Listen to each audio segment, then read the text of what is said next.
Assalamualaikum warahmatullahi wabarakatuh. Perkenalkan, nama saya Muhammad Galuh Ramadan dari kelas 12 IPA 1 nomor absen 34. Di sini saya akan mempresentasikan mengenai diagram fase atau diagram PT dalam tugas kimia kelas 12. Langsung saja, yang pertama yaitu apa itu diagram fase atau diagram PT? Diagram fase atau diagram PT adalah diagram yang menyatakan hubungan antara suhu atau T dan tekanan atau P dengan fase zat. Di sini fase zat terdapat 3, yaitu padat, cair, dan gas. Diagram fase menunjukkan perjalanan perubahan wujud zat serta menyatakan batas-batas suhu dan tekanan di mana suatu bentuk fase dapat stabil. Beberapa sifat koligatif larutan dapat dihubungkan dengan diagram fase, antara lain penurunan tekanan uap, kenaikan titik didih, dan penurunan titik beku. Terdapat 2 diagram fase, yaitu pada zat pelarut murni dan pada larutan. Kita yang pertama masuk ke diagram fase dari pelarut murni. Saya mulai dari penjelasan dari garis-garis ini ya, garis-garis ungu. Jadi garis ungu ini menunjukkan diagram fase pelarut murni. Yang pertama, garis A ke B, yaitu merupakan garis sublimasi atau yaitu transisi fase pada gas. Lalu yang kedua, garis B ke C. Garis B ke C merupakan garis didih, yaitu transisi fase cair dari cair ke gas. Lalu garis B ke D. Garis B ke D merupakan garis beku, yaitu transisi fase cair ke padat. Di sini ada perpotongan-perpotongan nih, garis-garis, yaitu pada titik B. Apa itu titik B? Titik B itu merupakan titik triple point, yaitu ketika pada saat fase padat, fase cair, dan fase gas berada dalam kesetimbangan. Ya. Jadi ini perpotongan-perpotongan antara garis-garisnya, antara garis sublimasi, garis didih, dan garis beku di titik B ini merupakan titik triple point. Lalu yang kedua, saya menjelaskan tentang titik-titiknya ya. Di sini yang pertama titik A. Untuk titik A saya kurang sumber atau gimana ini, saya kurang tahu titik A ini awalnya itu apa, saya kurang tahu. Jadi menurut saya itu titik A adalah merupakan proses awal dari garis sublimasi pada gas. Lalu yang kedua adalah titik B. Sama seperti penjelasan saya sebelumnya, yaitu triple point atau titik pada saat fase padat, cair, dan gas berada dalam satu kesetimbangan. Lalu titik C. Titik C ini merupakan TB0. Apa itu TB0? Nah, jadi TB0 itu merupakan titik didih pelarut murni. 0 ini adalah pelarut murni ya. TB, B itu artinya dalam bahasa Inggris boil. Boil itu didih, mendidih ya. Maka dari TB adalah titik didih pelarut murni. Pada titik didih pelarut murni itu dapat mendidih dalam suhu 100 derajat Celcius. Ya, jadi titik didih ini memiliki suhu 100 derajat Celcius. Lalu ke D. Titik D ini merupakan TF0, yaitu titik beku pelarut murni. F ini adalah freeze atau beku ya. Jadi TF0 adalah titik beku pelarut murni. Titik beku pelarut murni ya, jadi pelarut murni itu dapat membeku secara total pada saat 0 derajat Celcius. Jadi pelarut murni itu dapat membeku dalam 0 derajat Celcius untuk pelarut murni. Di sini sebenarnya ada 760 MBG. Jadi, karena MBG terlalu asing, jadi kita biasa nyebutnya dengan 1 ATM, yaitu tekanan pada bumi ya, 1 ATM itu. Lalu untuk diagram fase pelarut murni udah jelas ya. Lanjut ke diagram fase larutan. Loh, ini kok ada 2 garis ya, ada garis ungu dan garis hijau.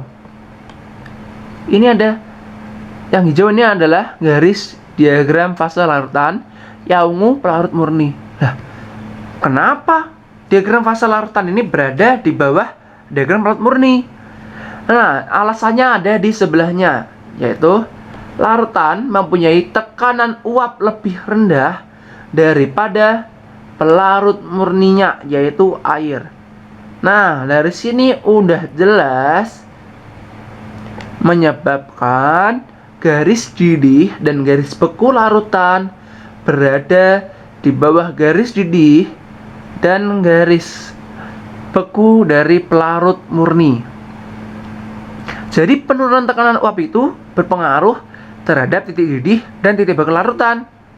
Kita buktikan ya di sebelahnya nih. Saya ada slide baru. Nah, agar lebih jelas. Ini adalah, kita mulai dari yang sini. Dari titik didih adalah, ini ada TB0 atau titik didih pelarut murni, yaitu mendidih pada saat 100 derajat Celcius. Ingat ya. Nah, di sebelahnya ini untuk larutan kita sebut dengan TBL. Ini L saya mempersingkat dari larutan ya, TBL, titik didih larutan.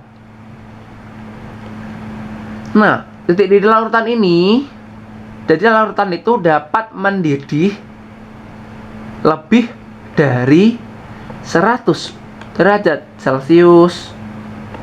Ya, karena kan 100 derajat Celcius itu suhunya miliknya si TB0, tekanan didih laut murni. Jadi tekanan didih lautan maksud saya 100 derajat Celcius untuk titik didih pelarut murni, dan lebih dari 100 derajat Celcius untuk titik didih larutan.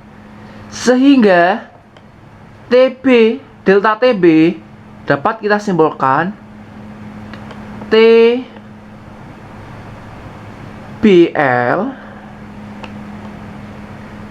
dikurangi TB0 atau titik didih pelarut murni. Sedangkan delta itu kan artinya selisih ya. Jadi yang besar dikurangi yang kecil. Di sini TBL kan suhunya lebih besar daripada titik didih pelarut murni ya. Maka dari itu rumusnya delta TB sama dengan TBL dikurangi TB0. Kita lanjut ke sebelahnya. Di sini ada di TF ya. Ini ada TF0 seperti yang sebelumnya tadi. TF0. Nah, jadi sebelahnya ini karena garis hijau, yaitu T, kita sebut dengan TFL, titik beku larutan. Tadi kan kita sudah mengetahui titik beku pelarut murni. Jadi pelarut murni dapat membeku dalam keadaan suhu 0 derajat Celcius. Sehingga kan di garis ini TFL, di sebelah kirinya TF0 ya. Di sebelah kirinya titik beku pelarut murni. Maka dari itu larutan dapat membeku dalam keadaan kurang dari 0 derajat Celcius, atau kita bisa menyebutnya minus berapapun, ini tergantung soalnya, derajat Celcius ya. Jadi TFL dapat membeku, jadi larutan itu dapat membeku pada saat minus bla bla bla derajat Celcius, entah itu minus 1, minus 2, minus 10 dan lain sebagainya. Di sini ada delta TF nih. Nah, delta TF itu kita dapat simpulkan, kan delta itu selisih yang besar dikurangi yang kecil. Nah, untuk delta TF rumusnya adalah TF 0 dikurangi TFL. Jadi delta TF itu tekan titik beku pelarut murni dikurangi titik beku larutan. Jadi udah jelas ya, ini adalah penurunan titik beku. Ini adalah penurunan titik beku dalam sifat koligatif larutan. Yang sini, yang TB0, delta TB dapat kita simpulkan yaitu kenaikan tekanan. Mohon maaf, yaitu kenaikan titik didih.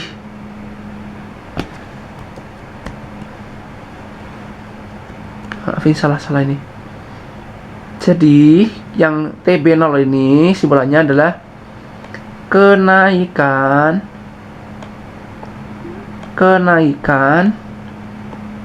titik didih. Nah, ini ya simbolannya proses salah satu sifat koligatif larutan yaitu kenaikan titik didih.